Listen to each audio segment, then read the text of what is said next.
Hey guys, I'm back with my weekly chat, and I think I'm going to do this one in two parts. So if what I'm thinking comes to fruition, I will do part one, upload it on Saturday, then part two, I'm just going to film it right after this and upload it on Sunday.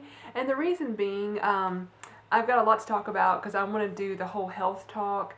If you're not interested in this, don't watch this video because it's all this weekly chat's going to be about. But it's like two different parts, and I just don't want it to go on like a 30-minute video, so that's why I'm doing two parts. So before I get started, I want to say a great big thank you to everyone who has left me comments saying they're praying for me. You cannot even imagine how much I have appreciated that. Thank you, thank you, thank you so much. So in part one, I think I'm going to talk about the cardiologist issue, all that issue, kind of encompass that, because I think that is more important.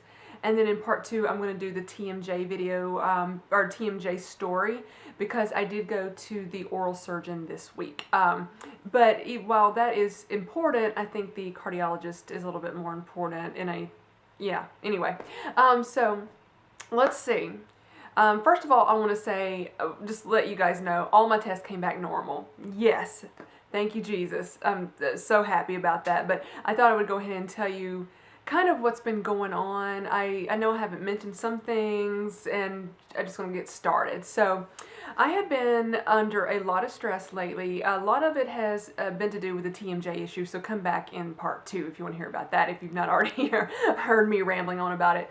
So that was like kind of the instigator for a lot of stress. There's been other stressors that has been going on. Some things that's been going on about a year, nothing I can really talk about, but just life stresses. So, but with the TMJ, that just pushed me over the edge and caused me a lot of stress. So I not been feeling well pretty much October. It got kind of worse in November, and then the Wednesday before Thanksgiving, that was 2 Wednesdays ago, I felt the best I have felt in a really long time. I got up that morning, was like, oh, I feel good today. Was feeling great. I did make a horrible eating decision that morning. I probably had my normal protein shake. I usually have that every morning. But later that morning, well, not later, I mean, it was still pretty early, about 7:30-ish to 8, I had a lot of Oreo cookies. I don't know why I did it, but I did. Probably had like 7 Oreo cookies. I'm just remembering back now everything that happened that day. So it didn't make me initially sick, but I shouldn't have done it. So I went for my morning walk as normal, what I pretty much do every day. And as I was walking on the treadmill, I just got to not feeling well. I just like, ooh, I don't feel good. What's wrong? What's wrong?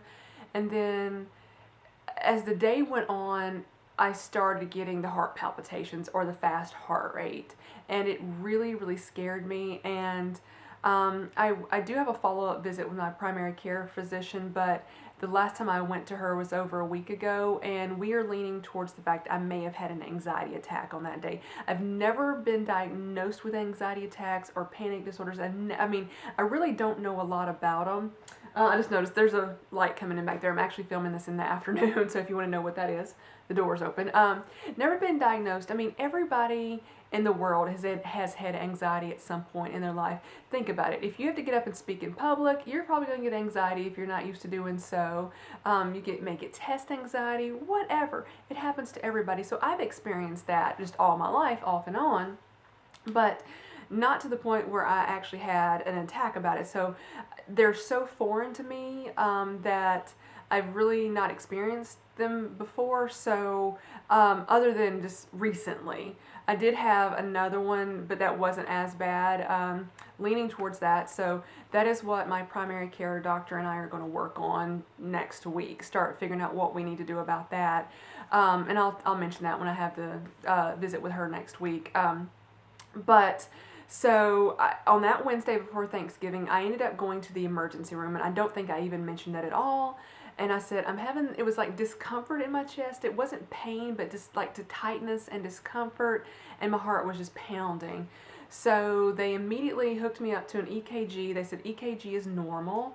They did all kinds of tests. I had a chest x-ray, I had blood work. They put me back on another EKG and said everything is normal except for your heart rate's a little bit fast.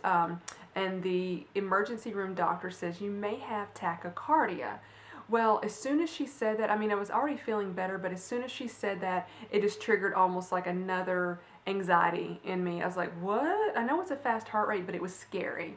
So I was literally nauseated sick Thanksgiving Day, Thursday, Friday, Saturday, and Sunday. A little bit on Monday. I mean, nauseated sick. I was in bed most of the time. I did get out and go buy one gift that day on Friday. I drug myself to the mall because it was the only time it was going to be on sale and I needed to get that item. So, sick the entire time. So on Monday morning, that's when I called my primary care doctor and I had been referred to this cardiologist.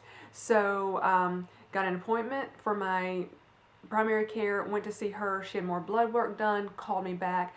All the blood work was normal. They tested my thyroid, they tested my liver, they tested my for blood clots, you know, so many different things. Everything she tested was normal.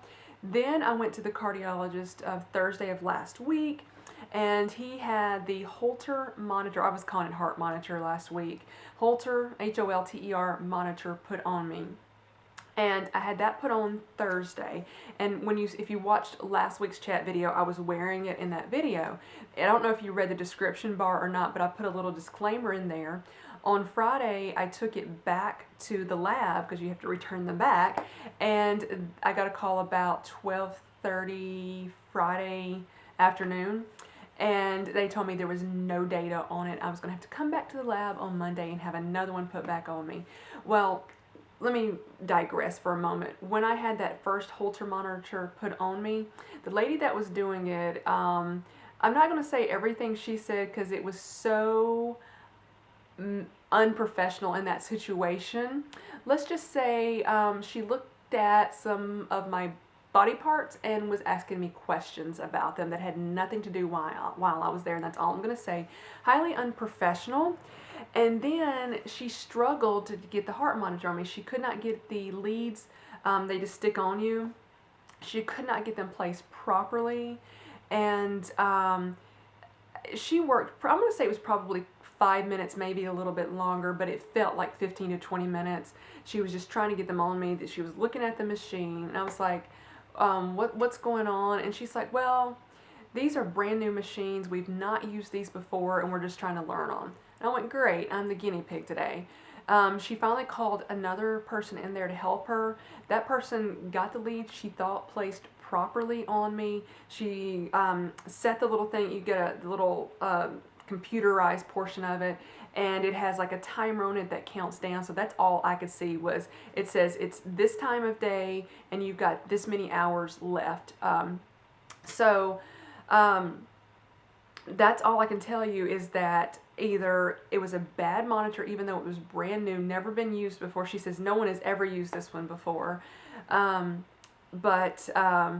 I don't know if it was operator error. They just didn't know what they were doing because they've not used this particular model. They have used heart monitor or Holter monitors before, but they went to this new model and they just didn't know what they were doing. So I don't know if it was operator error or it was really just a bad device.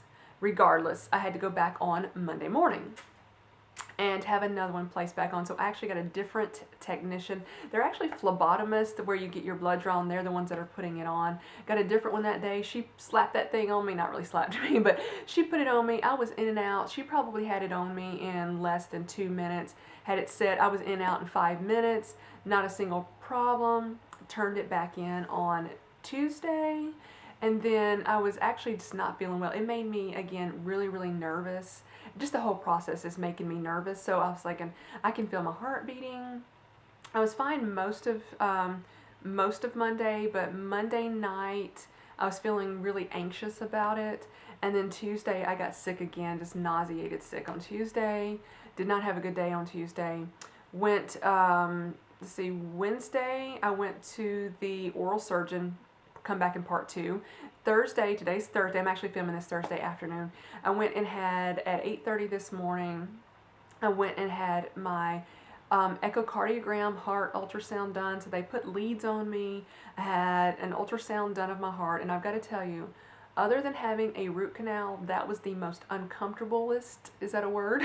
medical procedure I have ever had done. It was, you have to lay in a weird, I had to lay on my left side and put my left arm above my head and lay there. And I could move a little bit, but she said just try not to move, but if you do, it's not that big. It's not like a CAT scan or an MRI where you can't move a muscle, but other than just barely breathe. But I had to lay there for a really long time.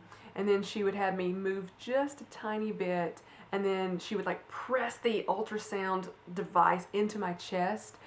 It was uncomfortable, let me tell you. So I had that done. I actually came back home because the doctor's appointment that I was going to have with the cardiologist was a couple hours after that. So I came back home because I just didn't want to hang out up there. And then I went back, and I had to wait probably a half an hour or longer on him. I mean, literally, my appointment was like at 11:15 with him. I didn't see him to almost 12 o'clock. I was sitting in the room. They checked my blood pressure. My blood pressure came back great. He finally came in. He's a super nice doctor. Just takes him a while to get back to his patients. But so he comes in and he says, I'm looking at your results for the Holter monitor. Your heart rate is within the normal range. He said, some of it did go a bit on the high side, but for the most part, in a 24-hour period, I was completely in the normal range. And he said, it's fine, it's normal. I asked him about the ultrasound. He said everything came back normal.